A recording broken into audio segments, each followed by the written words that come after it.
Warning. The system has become unstable.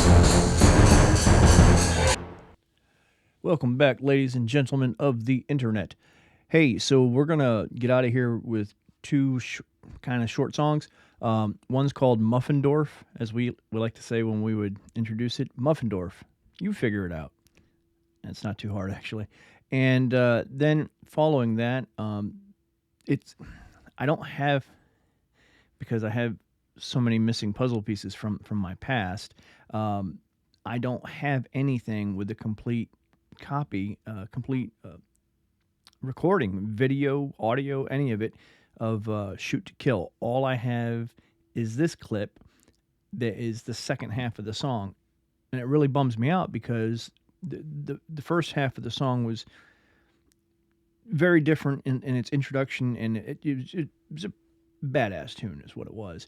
But both of these tunes were a couple of many different things that we did for fun as filler in the early days of clubbing as a band, because we needed to fill that.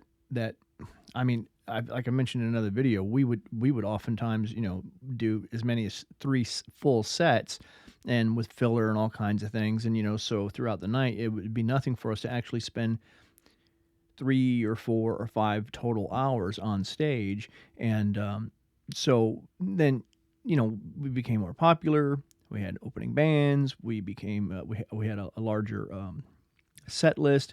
So things like that all became part of the consideration in our contractual agreements on on what we were doing, and all that good stuff. Anyway, these are just fun. It's not again, these 2 examples are just a couple that I have that are not complete in and of themselves, in terms of everything that we did, because I don't have that either. I might have in my archives maybe 1 or 2 or 3 other songs. I'll have to find them, but this is what I have, and so it gives you an idea of the playfulness. As a matter of fact, so this is going to go out with an outro. It was these clips are taken from something that was called 16 Jesus of Borg on stage and off stage, or off stage and on stage and off stage, 16 songs and more, something like that. So in 2013, I had put a film documentary on YouTube about me and my history, which had, like, I don't know, 4 or 5 of my songs, and had some stuff of my career as a drummer before being a vocalist. And anyway, so to offset that, which was more serious about my actual life and experiences, and which included Satanism and included the music, but was multifaceted and broader in scope than that. So to offset that, we had the Jesus of Borg on stage and off stage, 16 songs and more, or whatever. And so that was 16 songs, and it was also, and that included different performances of the songs that appeared in Psychic Terrorism Part 2. And then so, excuse me, the in between that was all kinds of fun stuff, just the band goofing off on stage, off stage, at home, at clubs, just all kinds of really fun and funny stuff. Just frankly, us being our normal selves, which I think is entertaining as hell, frankly. And so there was that documentary too. And then in late 16, I took everything off the internet for years.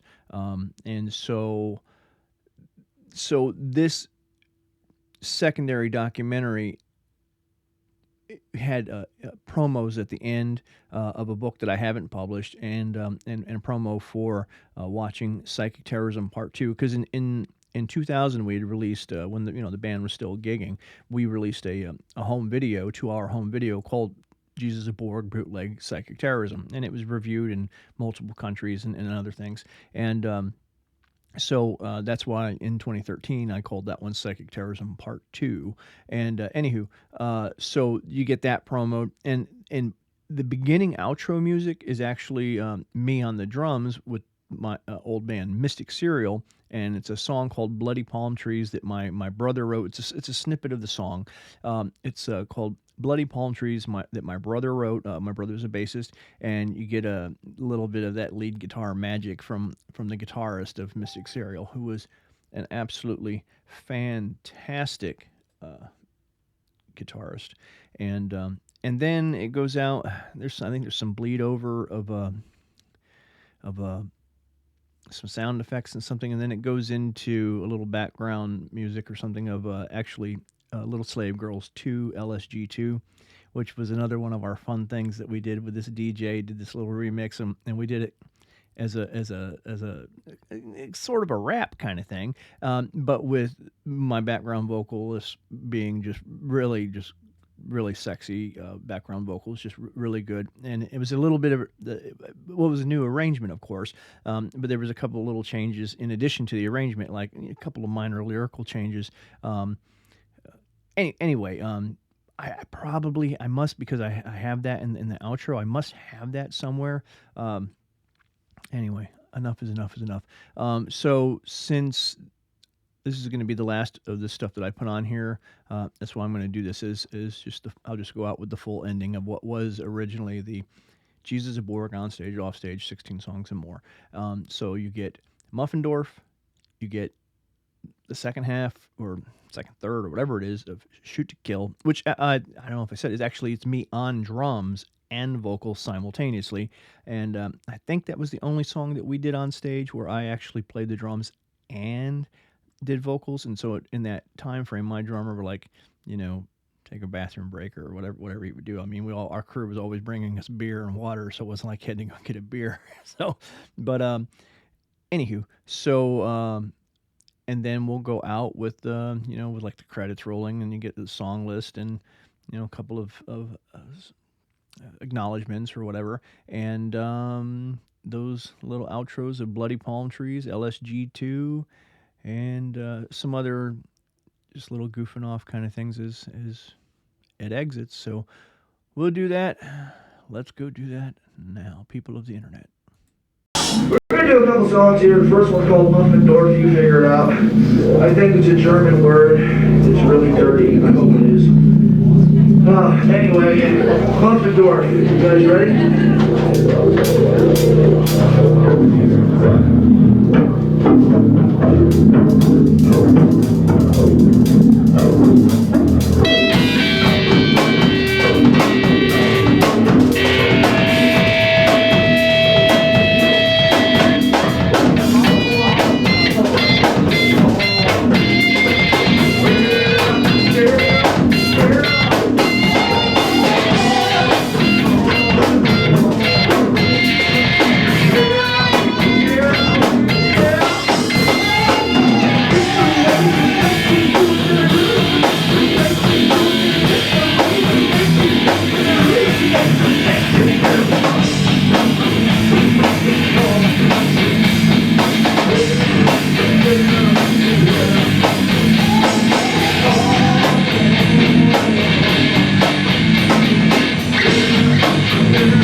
To a few years of playing club dates, endless club dates.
Jesus is Borg. If you see our stuff, buy it. Both money and sexual favors are considered legitimate forms of U.S. currency for our outwards. If we're naked, clothe us or fuck us. If we're thirsty, buy us a drink. We love you. There was talk in Jesus Aboard by outside promoters of us touring Japan, of us touring Europe. There was even talk of us doing Ozfest. And there was a band at my house in my studio who was on Ozfest playing with us, who couldn't understand why we weren't on Ozfest because they said we blew them away. So I have tons of media to prove, and you see it in this film. I am everything that I project myself to be or to have been. Yeah, Jesus is Borg and the Collective, the best fucking band in the world.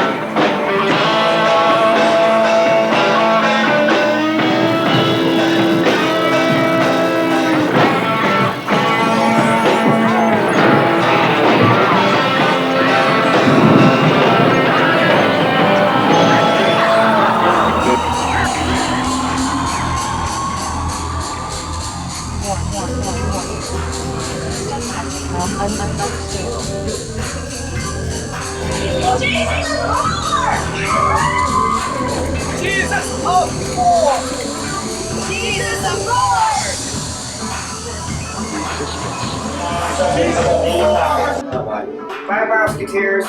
Bye, Musketeers! Are you guys fucking here? Bye-bye from Jesus of Borg. All right. Hey, so I want to mention in passing, so that last bit of this video, okay, the bassist was a guy named Sal. So Jesus of Borg and the Collective, the band was pretty much steadfast, except for the bassist. So between early to mid '99, well, we formed in early '99. So whenever we started gigging, early to mid '99 until like the third quarter of 2001, we had 3 bassists. And Sal was the first bassist, and all 3 of the bassists were excellent and had very different styles, I would say.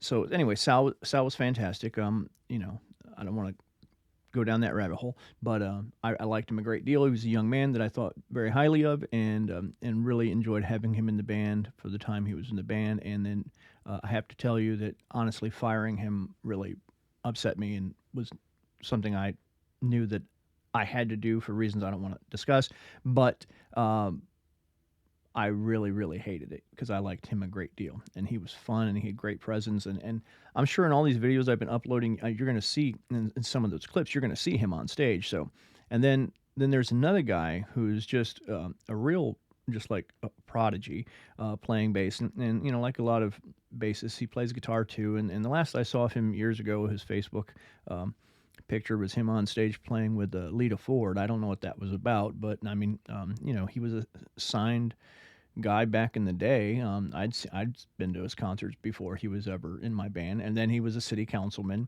and then he went to prison because of a perjury thing regarding a alleged embezzlement or mismanagement of funds regarding some water project for the city. And you know, so I remember him being a politician, you know, the heavy metal politician that, you know, I'd seen in concert years earlier, a couple of times.